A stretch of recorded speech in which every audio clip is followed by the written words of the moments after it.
평생에 3년 동안 하신 세 가지의 사역이 있습니다. 가르치시고, 전파하시고, 고치시고. 이 세 가지 사역입니다. 이것이 오늘 본문 35절에 아주 잘 나오고 있습니다.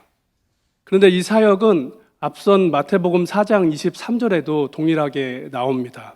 이렇게 말씀하죠. 예수께서 온 갈릴리에 두루 다니사 그들의 회당에서 가르치시며 천국 복음을 전파하시며 백성 중에 모든 병과 모든 약한 것을 고치시니. 마태는 예수님께서 하신 사역을 이 세 가지로 정리를 했습니다. 이게 바로 예수님의 사역의 핵심이라는 것이겠죠. 그런데 4장과 9장은 똑같은 말씀인 것 같은데 가만히 살펴보면 좀 차이점도 있습니다. 이제 앞선 4장에서 보면 예수님께서 사역하신 장소가 온 갈릴리라고 얘기한다면 9장에서는 모든 도시와 마을로 이 장소가 좀 바뀐 것을 볼 수 있습니다. 이게 말하는 게 뭘까요? 어떤 걸 의미하는 걸까요? 예수님의 사역의 이 지경이 온 이스라엘로 확장되었다라고 하는 것을 보여주고 있는 것입니다. 또 한 가지 더 4장 23절 바로 앞에 보면 예수님께서 제자들을 부르시는 장면이 나옵니다. 예수님께서는 사역을 하실 때 하나님의 일을 혼자서 하시지 않으셨습니다. 제자들과 함께 하나님의 일을 하셨죠. 그런데 오늘 본문도 똑같은 세 가지의 사역을 하셨다라고 하는데 이어지는 마태복음 10장 1절 말씀을 보면 예수님께서 이 12 제자에게 권능을 주시고 또 사도로 보내시는 장면이 기록되어 있습니다. 이것은 예수님의 사역에 있어서 아주 큰 전환점이라고 할 수가 있습니다. 왜냐하면 그전까지는 예수님이 제자들을 데리고 직접 하나님의 일을, 이 세 가지 일을 하셨다라고 하면 이제는 이 지경이 넓어져서 온 이스라엘에 하나님의 일을 해야 되기 때문에 인간으로 오신 예수님이 이 일을 다 감당하실 수가 없기 때문에 제자들을 사도로 세우시고 위임하셔서 보내시는 그 순간이기 때문에 그런 것이죠. 그러니까 마태가 마태복음을 기록하면서 예수님의 이 세 가지 사역을 두 번 언급하는데 예수님께서 제자들을 부르셔서 처음에 사역을 시작하실 때 이 한 번 언급하고 또 제자들을 세상에 보내셔서 사도로서 주님의 이 세 가지 일을 하게 하시기 직전에 또 한 번 언급함으로써 이런 사역의 큰 전환점에서 과연 예수님께서 하셨던 하나님의 일이라는 것이 무엇인가, 그리고 제자들이 해야 될 하나님의 일이 무엇인가라고 하는 것을 한번 정리해 주는 거죠. 예수님의 사역의 핵심이 무엇인지, 그렇다면은 이제 예수님 따르는 바로 우리가 해야 할 일이 무엇인지를 이것을 마태는 깨닫게 하고자 해서 이렇게 기록을 한 것이었을 것입니다. 그렇다면은 예수님께서 이렇게 제자들에게 주님의 세 가지 사역을 하도록 위임을 하시고 세상으로 보내셨는데 이때 보내시는 예수님의 마음은, 제자들을 세상으로 보내시는 예수님의 마음은 어떠셨을까요? 여러분, 이 질문이 우리에게도 굉장히 중요합니다. 왜 그런가? 우리 자신이 바로 예수님께로 부름을 받은 소명자이고 또 세상으로 보냄을 받은 사명자이고 마찬가지로 어떤 마음으로 세상에 있는 사람들에게 복음을 전도해야 되는지, 이 전도에 대한 것, 그러니까 이런 질문들에 대한 바로 답을 이 예수님의 마음에서 찾을 수 있기 때문에 그렇습니다. 예수님은 어떤 마음으로 제자들을 세상에 보내셨을까요? 마태복음 10장 16절에서는 이렇게 말씀을 합니다. 보라, 내가 너희를 보냄이 양을 이리 가운데로 보냄과 같도다. 그러므로 너희는 뱀같이 지혜롭고 비둘기같이 순결하라. 그러니까 예수님께서 지금 12명의 사도들을 제자로 위임하셔서 이제 사도로 위임하셔서 세상으로 파송을 하고 보내시는데 그 마음이 아주 편안하지는 않다라고 하는 것을 우리가 알 수 있습니다. 걱정이 되시는 거죠. 양떼를 이리 가운데로 보내니까 얼마나 걱정이 있으시겠습니까? 그럼에도 불구하고 예수님께서 제자들을 세상으로 꼭 보내야만 하셨던 그 이유는 무엇일까요? 먼저 오늘 성경 36절에 보니까 이렇게 말씀을 합니다. 무리를 보시고 불쌍히 여기시니 이는 그들이 목자 없는 양과 같이 고생하며 기진함이라. 예수님께서 먼저 하신 것은 무리를 바라보신 것입니다. 예수님께서는요, 먼저 무리를 바라보셨습니다. 여기서 보셨다라고 하는 단어가 헬라어로 에이도라고 하는데요. 이 에이도는 사실 눈으로 이렇게 보는 의미도 있지만은 그러나 그것보다도 안다, 이해한다, 깨닫는다라고 하는 의미가 훨씬 더 강합니다. 이때 예수님을 따르고 있었던 이 무리들은 겉으로 보면 병든 사람들이고 또 가난한 사람들이고 그래서 굉장히 불쌍해 보이는 사람들이 대다수였을 것입니다.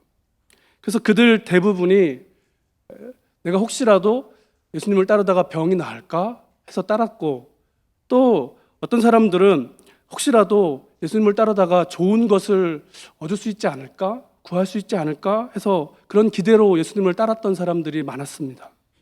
그러니까 하나같이 예수님의 도움을 필요로 했던 그런 사람들이죠. 예수님이 도와주셔야 하는 그런 사람들이 바로 무리였습니다.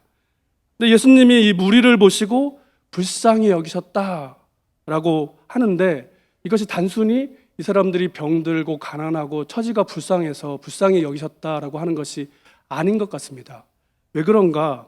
만약에 이런 이유로 예수님이 불쌍히 여기셨다라고 한다면 그냥 예수님께서 그저 병든 사람의 병을 고쳐주시고 또 가난한 사람들에게 먹을 것을 만들어서 주시면 이 문제가 해결될 것이기 때문에 그렇습니다. 실제로 성경을 보면은 예수님께서는 여러 병든 사람들의 병을 고쳐주셨고 또 심지어는 죽었던 나사로도 살리시는 그런 일들을 하셨습니다. 그러니까 병의 문제가 아니죠. 또 예수님께서는 어린아이가 가지고 있었던 떡 5개와 그리고 물고기 2마리를 가지고 장정만 5천 명이 훨씬 넘는 사람들, 그러니까 대략 추산했을 때 15,000명에서 2만 명이 되는 사람들이 먹고도 12광주리의 부스러기가 남는 이런 일들을 수차례 행하셨습니다. 그러니까 이 사람들이 단지 병들고 가난하고 어떤 세상적인 것들이 필요했다라고 하면 예수님께서 그렇게 하시면 될 일이었던 것이죠. 예수님은 그럴 능력이 충분히 있으신 분이 확실합니다. 그러나 주님은 그렇게 하지 않으셨습니다. 왜 그럴까요? 이것이 아닌 다른 어떤 이유가 있으셨다라고 하는 그런 의미입니다. 주님이 그들을 보셨습니다. 에이도라고 했죠. 그냥 눈으로 겉에 있는 모습을 보시는 것이 아니라 그 사람들의 내면에 있는 속사람에 있는 것들을 보시고 이해하고 알고 그러셨던 것이죠. 이 사람들의 겉모습이 아니라 마음과 영혼의 이 내면의 깊은 상태를 보시고 딱 보시니까 이 내면의 상태가 너무 심각하고 이 겉으로 보이는 심각한 상태보다 훨씬 더 심각한 상태여서 이 내면의 도움이 훨씬 더 필요하다라고 하는 것을 예수님은 아셨습니다. 여러분, 교회가 이 세상과 구별되는 여러 가지 차이점들이 있지만 큰 차이 중에 하나는 뭐냐면 교회는 세상과는 다른 또 다른 눈으로 또 다른 시각으로 사람과 세상을 바라본다라고 하는데 큰 차이가 있습니다. 한마디로 세상의 눈이 아니라 하나님의 마음으로 세상을 바라봐야 한다는 것이죠. 예수님께서 바로 이 일에 우리에게 큰 모델이 되어주셨다. 우리가 그렇게 생각할 수 있습니다. 그러므로 교회인 우리는 하나님의 마음, 예수님의 시선으로 세상을 바라보면서 지금 이 사람들의 영적인 상태, 이 마음의 이 모습이 어떤지를 이해하고 정말로 아주 세밀하게 그 사람들이 뭐가 필요한지를 가서 살펴봐야 되고 실제로 그 필요한 것들을 도와줘야 되죠. 겉으로 보이는 것뿐 아니라 이 속사람의 정말로 필요한 것들을 도와줘야 하는 것이 교회가 해야 될 일입니다. 이것이 세상으로 보냄을 받은 교회가 해야 될 큰 역할인 것입니다. 그러면 인간과 세상을 바라보시는 예수님의 이 마음은 어떤 마음이셨을까요? 그럼 성경은 이렇게 말하고 있습니다. 무리를 보시고 불쌍히 여기시니. 예수님의 마음이 불쌍히 여기시는 마음이었다라고 그렇게 얘기합니다. 불쌍하다라고 하는 말이 우리가 여러 번 들어서 잘 알고 있는데 헬라어로 스플랑크니조마이라는 그런 말입니다. 이게 무슨 말이냐면 동정심을 갖는다라고 하는 것이고요. 이 마음이 창자소까지 이르렀다. 창자소까지 이르러서 움직인다라고 하는 그런 의미의 단어입니다. 그러니까 이걸 쉽게 말하면 창자 깊은 곳까지 창자가 끊어지는 것처럼 그런 심정으로 불쌍하게 여긴다라고 하는 뜻이라고 할 수 있는 것이죠. 그래서 오늘 말씀 이 표현을 해석해 보면은 예수님께서 무리를 잘 아셨기 때문에 그 마음이 찢어지는 것처럼 많이 아파하셨다라고 할 수 있습니다. 왜 그렇습니까? 그 사람들의 마음과 영혼의 이 내면의 상태를 정확하게 직시하셨기 때문에 그렇습니다. 근데 성경은 이 상태를 그들이 목자 없는 양과 같이 고생하며 기진함이라라고 그렇게 말합니다. 여러분, 예수님께서는 왜 자신을 따르는 그 무리들을 보시면서 그들이 목자 없는 양과 같다라고 하셨을까요? 잘 아시는 것처럼 양은 자신을 보호할 수 있는 어떤 수단과 방법도 가지고 있지 않은 것이 양입니다. 눈이요, 아주 지독한 근시죠. 개처럼 귀가 밝은 것도 아니고, 악어처럼 이빨이 날카로워서 자기를 보호할 수 있는 것도 아니고, 사슴처럼 발이 빨라서 빨리 도망갈 수 있는 것도 아닌 것이 양입니다. 그러니까 양은 이 약육강식의 동물의 세계에서는 철저하게 도태될 수밖에 없는 연약한 존재입니다. 목자의 보살핌이 없는 양이라고 하는 것은 반드시 죽을 수밖에 없는 아주 처참한 그런 지경에 있는 그런 존재가 바로 양이라는 것이죠. 예수님이 이 무리를 보시면서 양에 비유하신 이유는 이 사람들이 마치 양과 같이 똑같아서 목자이신 하나님의 도우심이 없으면 도무지 이 세상에서 살아갈 수가 없는, 죽을 수밖에 없는 그런 연약한 존재이기 때문에 양과 같다라고 말씀을 하셨습니다.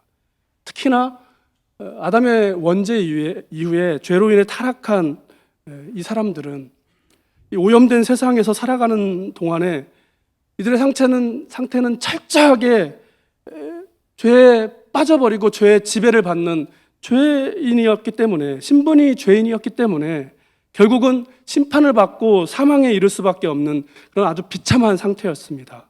예수님은 그런 그들의 상태를 보시고 목자 없는 양과 같다라고 말씀하셨습니다. 여러분, 이 사람들은요, 반드시 하나님을 의지해야만 살 수가 있는 존재입니다. 근데 또 무리를 보시고 고생하며 기진함이라 라고 말씀합니다. 여러분, 이 고생한다, 기진하다 라고 하는 두 단어가 다 수동태로 기록되어 있습니다. 고생한다는 말이 스퀼러라고 하는 헬라어 단어인데 어떤 뜻이냐면 짐승의 가죽을 벗겨버린다. 그러니까 짐승의 가죽을 벗겨버린다. 이렇게 고통스럽게 하다, 또 괴롭히다, 창피하게 하다라고 하는 그런 의미죠.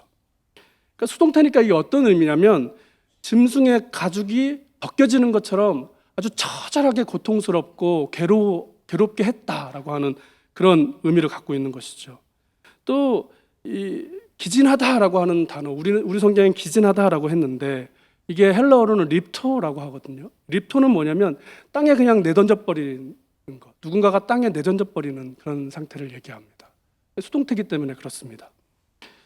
그러니까 이 본문 말씀을 조금 더 정확하게 번역을 하면 어떤 의미냐면 그들이 목자 없는 양과 같이 아주 심각한 고통을 당하고 땅바닥에 내버려진 그런 상태였기 때문에 예수님께서 마음이 찢어지는 것처럼 그렇게 불쌍히 여기셨다라고 그렇게 우리가 해석해 볼 수 있습니다. 여러분, 그러면 왜 이 사람들은 그렇게 무엇 때문에 큰 고통을 당하고 또 누구 때문에 이렇게 땅바닥에 그냥 내던져 버린 그런 상태로 살아가야만 하는 것일까요? 왜 이 무리들은 이렇게 불쌍하고 비참한 상태로 살아야만 하는 것입니까? 당시에 이스라엘에는요, 도시마다 곳곳마다 회당이라는 것이 꼭 있었습니다. 회당은 말씀이 선포되고 교훈이 가르쳐주고 하나님의 그 말씀이 전파되는 그런 곳이었죠. 그래서 유대인들이라고 하면 어느 마을 어느 곳에 가든지 이 회당에 갈 수가 있었습니다. 회당에 가면 종교 지도자들이 있었죠. 종교 지도자들이 하나님의 교훈과 구약의 가르침을 얘기했습니다. 랍비들이 이 일들을 했습니다. 그런데도 예수님은 무리를 보시면서 이렇게 그들이 목자 없는 양과 같이 고생하고 기진한다라고 말씀하십니다. 왜 그렇습니까? 그만큼 당시에 이스라엘은 회당도 종교 지도자들도 자기의 역할들을 충분히 하지 못하고 하나님께서 맡겨주신 그 일을 하는 것이 아니라 자기를 위해서 양들을 함부로 대했던 것을 우리가 알 수 있는 것이죠. 그래서 예수님께서 성전을 정화하시는 사건이 계속해서 발생하는 것입니다. 마태복음 10장 5절과 6절을 보면 예수님께서 제자들을 보내십니다. 이제 두 번째 일이죠. 그 다음에 보내시면서 이렇게 말씀을 하십니다. 예수께서 이 12를 내보내시며 명하여 이르시되 이방인의 길로도 가지 말고 사마리아인의 고을에도 들어가지 말고 오히려 이스라엘의 집에 잃어버린 양에게로 가라. 여러분, 그렇다면 예수님께서는 오직 이스라엘 사람들만을 구하기 위해서 이 땅에 오신 것입니까? 그렇지 않습니다. 주님은 여러 번 반복해서 세상을 구하시기 위해서 이 땅에 오셨다라고 말씀을 하셨습니다. 사도 바울을 다메섹으로 가는 그 도상에서 만나신 주님께서 이 사람을 이방인의 사도로 세우신 것도 똑같은 이유이죠. 다만 제자들을 보내셨던 이때에는 예수님의 사역의 지경이 모든 도시와 마을에 한정되어 있었습니다. 그러니까 이스라엘에 한정되어 있기 때문에 사마리아로도 이방으로도 가지 말고 오히려 이스라엘에 잃어버린 이 집으로 양들에게로 가라라고 말씀을 하신 것일 뿐입니다. 우리가 잘 아는 것처럼 예수님께서 우리에게 주신 대사명, 그러니까 마태복음 28장 19절의 말씀에 보면 예수님께서는 분명 너희는 가서 모든 민족으로 제자를 삼으라고 말씀하셨던 것을 우리가 볼 수가 있습니다. 이것이 이 땅을 살아가고 있는 인간과 세상을 바라보시는 목자이신, 참 목자이신 예수님의 마음이십니다. 예수님은요, 모든 사람이 다 구원받기를 원하십니다. 예수님은 모든 사람을 똑같이 불쌍하게 여기십니다. 창자가 찢어지는 것처럼 아픈 마음으로 불쌍하게 여기시죠.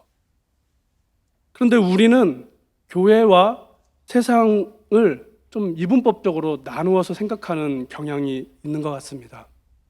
우리는 택함을 받은 교회이고 성도이고 저들은 아직 믿지 않는 불신자들이다, 이렇게 나누는 것 같아요.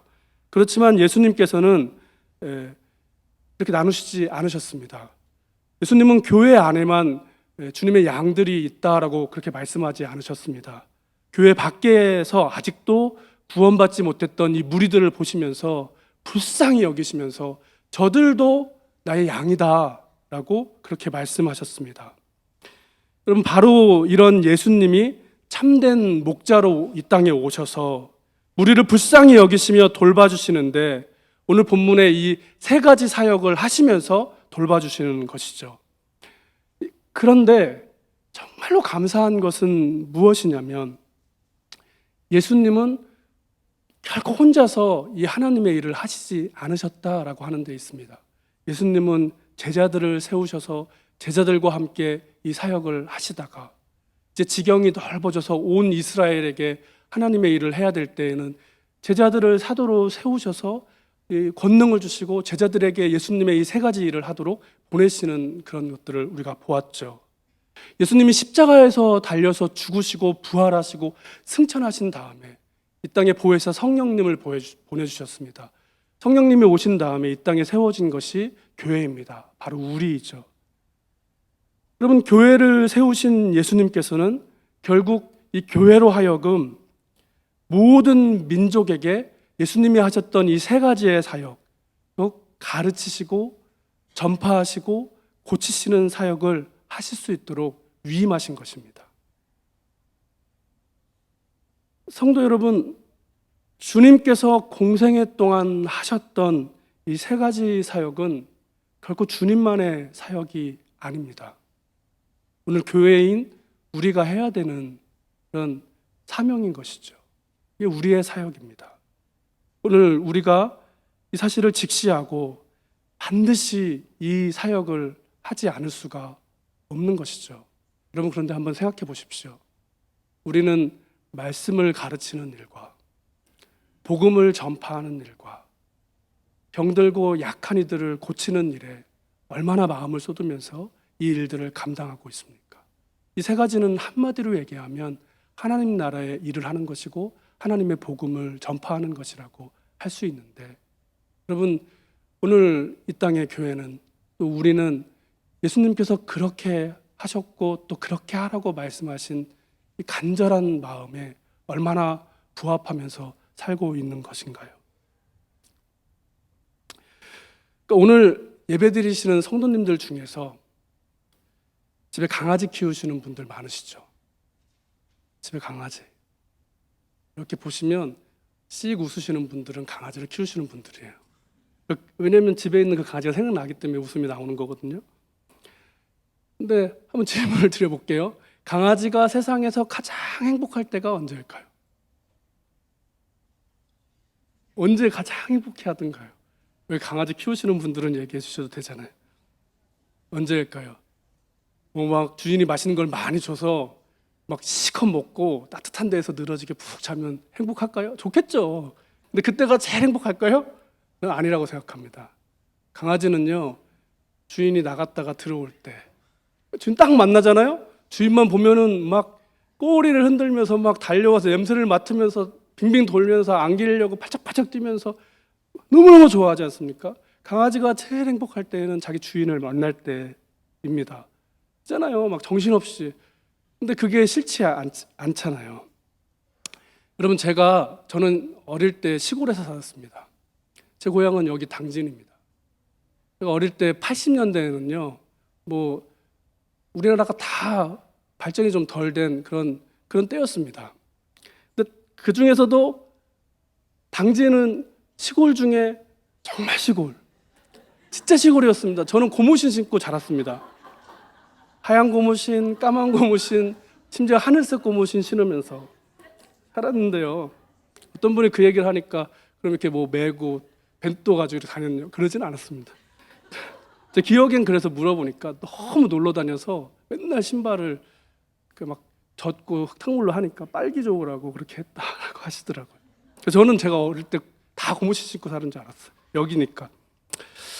이게 이 말을 하는 이유는, 여러분, 옛날에 80년대만 해도 시골에서 개를 키우잖아요. 그럼 개를 키우는 용도가 있습니다. 첫 번째는 집을 지키는 용도가 이 개를 키우는 목적이죠. 막 도둑이 오거나 이웃 사람 누군가 알지 못하는 사람이 오면 막 짖게 해서 농사 짓다가도 뭐 하다가도 집에 있다가도 누가 왔나 살펴보게, 도둑 안 당하려고. 옛날에는 도둑이 많았으니까요. 그랬던 게 개였죠. 그러다가 복날이 되면 이 개들이 가만히 사라지는 거예요. 없어져요. 그게 용도였습니다. 저도 여러 누렁이들을 많이 키웠는데 여러 누렁이들이 어느 날 보면 사라지는 거예요. 없어요. 그래서 좀 서운했는데, 문제는 뭐냐면, 제가 어느 날인가, 저는 서정국민학교를 나왔거든요. 국민학교를 가서 수업을 잘 듣고 집에 돌아왔는데, 그때가 아마 그때였던 것 같아요. 집 앞에 마당에 이제 하우스가 있었는데 하우스에 그 개가 매달려 있는 거예요. 지금은 이러죠. 얘네는 당연했다니까요. 근데 그때는 이 개가 맛있으려면 때려야 된다고. 때려서 죽였어요. 지금 전기로 죽이죠. 뉴스에 막 나오죠. 때려서 죽이기 때문에 제가 집에 돌아왔는데 그 개를 딱 봤는데 피멍이 들어있고 개가 거의 축 처져서 죽어가는데, 눈은 맞았으니까요, 시뻘겋게 피 충혈이 돼 있습니다. 이제 지금도 안 잊혀져요. 40년이 됐는데도. 그리고 입에서는요, 침이 막 흐르는데 피가 섞인, 내장이 다 상했을 것이니까 막 흘러면서 죽어가는 거예요. 어린 저에게 이게 엄청 큰 충격이었습니다. 근데 이거보다 더 큰 충격이 있었는데, 그게 뭔지 아세요? 뭔지 아세요? 그 개가요, 누렁이가 저를 딱 봤는데 저랑 눈이 딱 마주쳤어요. 저는 어리잖아요. 매달려 있잖아요. 눈높이가 별로 틀리지 않아요. 조그맣거든요. 딱 눈이 마주쳤는데 다 죽어가는 누렁이가 꼬리를 막 흔드는 거예요. 왜 그러세요? 제가 얼마나 슬펐는지 거기서는 못 울고 담벼락 뒤로 가가지고 여기 부엌 아궁이 올라가는 그 뒤에 숨어가지고 막 울었어요. 지금도 그게 생각이 납니다. 제가 걔를 먹겠습니까? 안 먹겠습니까? 그때는 안 먹었어요.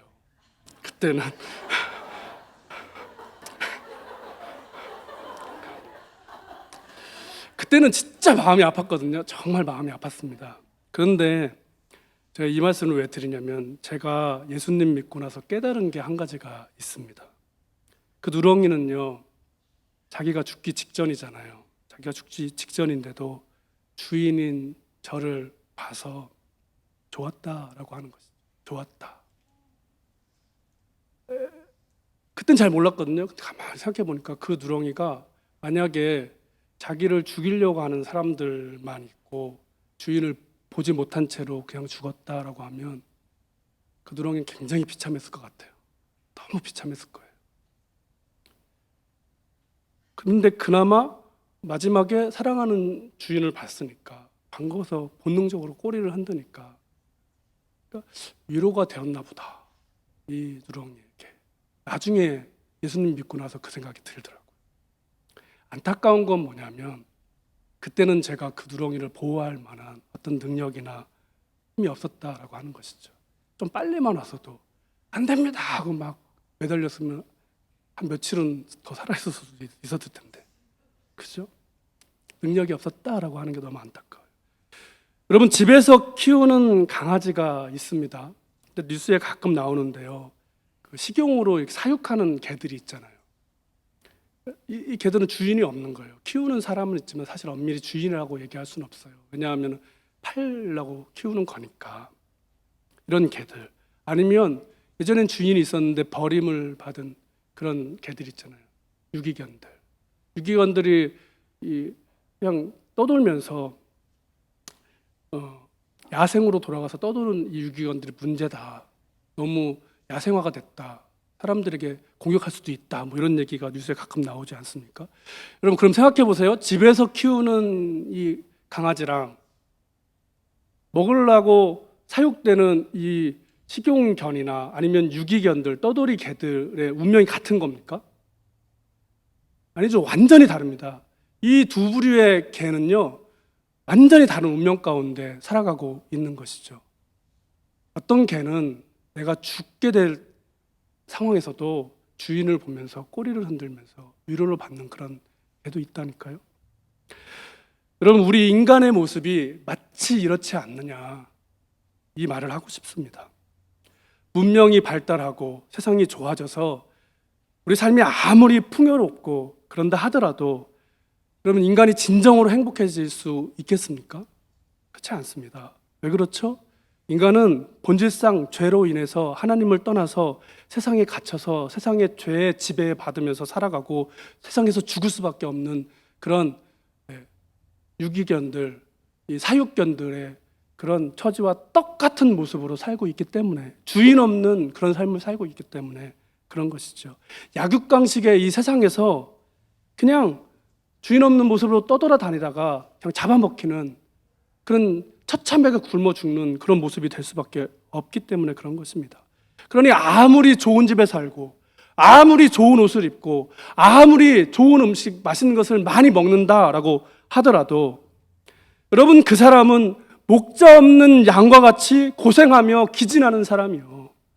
그 사람의 마음과 영혼은 주님이 보시는 것처럼 불쌍한데 창자가 끊어지는 것처럼 불쌍하게 여김을 받을 수밖에 없는 그런 사람이라는 것이죠. 여러분, 예수님께서 2000년 전에 이스라엘에 오셨지만은 그때가 아니라 바로 지금 이 순간에 오늘 대한민국 이 자리에 오신다라고 하면 이렇게 잘 먹고 잘 사는 우리를 보시면서 예수님께서 와, 너네 참 건강하게 의료 혜택도 많이 받으면서 건강하게 부유하게 잘 사네, 잘하고 있어 라고 하실까요? 아니면 보시면서 불쌍히 여기시고 너희가 목자 없는 양과 같이 고생하면서 기진하는구나 라고 하실까요? 당연히 후자겠죠.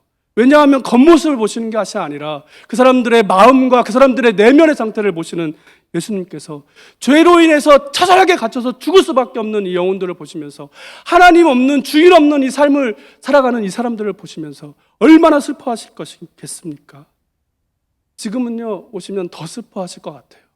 더 슬퍼하실 것 같아요. 그때는 하나님의 존재에 대해서 인정이라도 했거든요. 근데 지금은 하나님도 없이 텅 빈 영혼의 상태로 살아가는 사람들, 얼마나 불쌍하고 우리가 볼 때에도 속상한 일입니까? 세상의 것으로는 도무지 인간 내면의 이 마음과 영혼을 채우고 만족시킬 수가 없습니다. 그래서 예수님께서 무리를 보시면서 창자가 찢어지는 것처럼 아픈 마음으로 슬퍼하셨는데, 여러분, 이 마음은 지금 우리에게도, 교회인 우리에게 전수되고 반드시 계승되어야 될 그런 마음인 것이죠. 예수님이 사랑하는 모든 사람이 예수님의 마음을 가지고 사람들의 이런 마음과 영혼의 비참함 상태를 해결하기 위해서 세상으로 보냄받은 전도자가 꼭 되어야만 하는 것, 예수님의 이 세 가지 사역을 꼭 해야 되는 이유가 바로 여기에 있습니다. 마지막으로 37절에서 38절을 보니까 일꾼을 부르신다라고 이렇게 얘기합니다. 추수할 것은 많되 일꾼이 적으니 그러므로 추수하는 주인에게 청하여 추수할 일꾼들을 보내주소서 하라라고 하십니다. 이 말씀을 보면요, 말씀이 좀 이상해요. 왜냐하면 이 사람들이 좀 불쌍한 것들 제자들도 알고 다 알거든요. 그럼 예수님께서 뭐라 하셔야 되냐면, 야, 일꾼이 너무 적어, 너네들 빨리 가서 일꾼들을 찾아서 데리고 와서 같이 좀 이 사람들을 좀 살피자라고 해야 되는데, 예수님은 그렇게 말씀하시지 않고 추수할 것은 많은데 추수할 일꾼이 적으니 그러므로 추수하는 주인에게 청하여서 추수할 일꾼을 보내달라고 해라라고 이렇게 말씀을 하신다는 거죠. 무슨 말입니까? 일꾼이 누구에게 있다는 것이죠? 추수하는 주인에게 있다라고 하는 말입니다. 여기서 주인이 누구이신지 우리는 다 알고 있습니다. 누구입니까? 하나님이시죠. 하나님. 맞습니다. 추수하는 주인은 바로 하나님이십니다. 고린도전서 3장 6절을 보면요, 바울이 이렇게 말합니다. 나는 심었고 아볼로는 물을 주었을 때 오직 하나님께서 자라게 하셨으니. 여러분, 바울도 일꾼입니다. 그리고 아볼로도 일꾼이죠. 그들은 자기가 맡은 일을 합니다. 바울은 심는 일을 했고 아볼로는 물을 주는 일을 했습니다. 그런데 이 일이 결국 되게 하시고 자라게 하시는 분은 누구입니까? 추수하는 주인이신 하나님이 하신다라고 하는 것이죠. 그래서 이 말씀은 바로 하나님께서 목자 없는 양같이 고생하며 기진한 상태에 처해 있는 이 사람들을 하나님이 구하신다라고 하시는 그 말씀입니다. 근데 반면에 하나님이 구하시는데 하나님이 직접 구하시는 것이 아니라 추수하는 일꾼에게, 추수하는 주인에게 일꾼들을 보내서 달라. 그러니까 일꾼들을 통해서 이 일을 하신다는 말씀이죠. 오늘날 우리로 되자면은 교회가 예수 그리스도의 마음으로 이 영혼들을 사랑하는 교회가 이 일들을 한다라고 하는 그런 말입니다. 여러분, 우리가 생명의 공동체를 살리는 40일 캠페인을 지금 진행하고 있습니다. 첫째 주에 하나님을 기쁘시게 하는 예배자가 되자 했고, 두 번째 주에는 진리를 배우고 실천하는 훈련자가 되자 했습니다. 그래서 순예배도 드리고 가정예배도 드리고 성경 필사도 지금까지 잘 해왔습니다. 근데요, 예배를 잘 드리고 훈련 잘 드려서 예수님의 제자가 되면 그 다음에 뭐를 해야 될까요? 뭐를 해야 되죠? 예수님의 찢어지는 마음을 가지고 세상에 가서 전도해야죠. 복음을 전파해야 되지 않겠습니까? 그 영혼들을 예수님이 보시면서 너무 속상해하셔서 지경이 넓어질 때마다 사람들을 세우셔가지고 이 영혼들을 구해라 구해라. 마지막 28장에서는 모든 민족으로 가서 복음을 전하고 영혼들을 살려라라고 하시는 예수님의 마음을 안다라고 하면, 오늘 교회가 해야 될 일은 예수님이 하셨던 이 세 가지 일을 꼭 해야 된다라고 말씀을 하고 있습니다. 이번 주에 세 가지 미션이 있습니다. 복음 편지 쓰는 것, 그렇죠? 그리고 노방 전도하는 것, 태신자 작정하는 것. 어렵습니다. 막상 하려고 그러면. 그러나 또 생각해 보면 어렵지 않은 것이 이것이죠. 왜 그래요?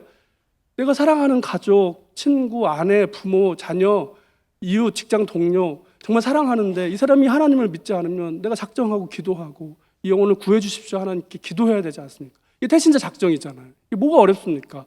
정하고 하나님께서 구해 주시기를 기도하고 그 사람들을 늘 생각하면서 하는 것인데요. 두 번째, 복음 편지 쓰기. 이 사람들에게 편지를 쓰는 거죠. 근데 뭐라고 씁니까? 엽서가 작아요. 엽서가 작아요. 그 무슨 내용을 많이 쓰겠어요. 근데 제가 한번 적어봤어요. 저는 저 같으면 이렇게 쓸 것 같아요. 이번에 우리 교회에서 전도 캠페인을 하게 됐어. 그런데 그만 네가 생각나더라. 너무 생각났어. 그래서 너한테 이렇게 편지를 보내. 너 잘 지내고 있지? 나는 있잖아, 네가 언제나 건강하고 행복했으면 좋겠다고 생각하는 사람이야. 네가 아프면 내가 마음이 아플 거야. 함께 서로 행복하게 잘 지냈으면 좋겠어. 특별히 함께 하나님 사랑 안에서 기쁨을 나누고 싶은 사람이 한 사람만 찾으라고 한다면 그 사람 바로 너야. 이렇게 보내면 감동되겠죠? 네. 그렇게 보내시면 되세요. 얘가 그렇다는 거죠. 노방전도는요, 주님이 그토록 찾으시는 사람들이 여기 이렇게 많다라고 하면 우리가 가서 전해야죠. 어렵지 않습니다. 그냥 하나님 사랑하세요. 정말 사랑하세요.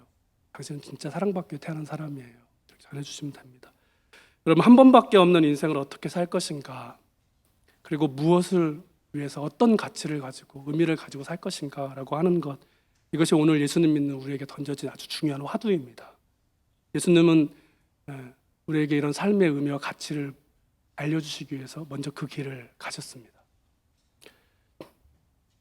그리고 그 길을 가르쳐 주셨죠. 주님의 마음으로 잃어버린 영혼을 위해서 평생을 다 바쳤던 이 바울이요, 빌립보서 1장 8절에서 이렇게 고백을 합니다. 내가 예수 그리스도의 심장으로 너희 무리를 얼마나 사모하는지 하나님이 내 증인이시라.